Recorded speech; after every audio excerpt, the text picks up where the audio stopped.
What are we seeing in prices? And actually, this isn't vacancy, this is rent prices. So don't disregard vacancy. This is what you're seeing in rents. Where are rents going? They're going way up. If you listened to Wayne yesterday, do we think that they're going to continue to go up? No, I can't see them going up any further.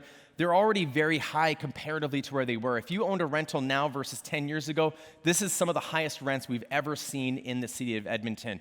Lots of opportunity, and because interest rates are going down and rents are going up, what's happening with cash flow? Are we seeing growth in cash flow? We are. Right? And now because we're going into the fourth quarter and we're going into a balanced market, is there more opportunities to get a lower purchase price to cash flow even further? Yes. You should be able to cash flow further with properties you're purchasing in quarter 4 than if you purchase in quarter 3 unless you found a stellar deal in quarter 3. Okay? This is your opportunity. I'm not just saying that, trust me. Call me on frickin', January 1st. No, don't call me on January 1st, because I'll be with my family. Call me March 1st and say, hey, Calvin, is this a great time to find the best deals? Well, I'm like, no, because this is where sellers have the most confidence, is the spring market. This is the time where you want to be purchasing, okay? Don't rush into it. Do your due diligence. Rent trends. This is actually vacancy. So let's just switch these, okay? So this is vacancy. Vacancy right now in Edmonton, we went up by 3.9%. You can see it from everybody else. I got to speed through these guys. I'll give you my slides afterwards. Again, this is vacancy. You can see it went as high as 7%.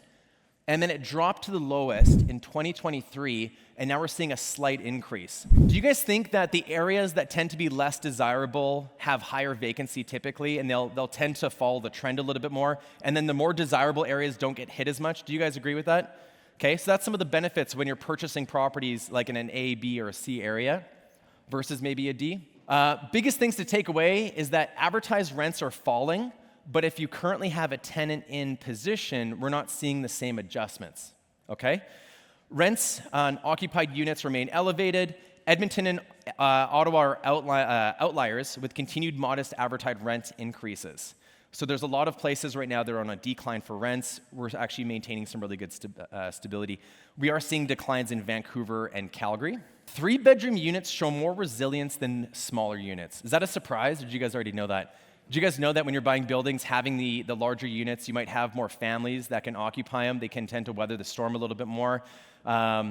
Unemployment rates going up. If you have more than one person paying for rent, it tends to offer more stability in the purchase.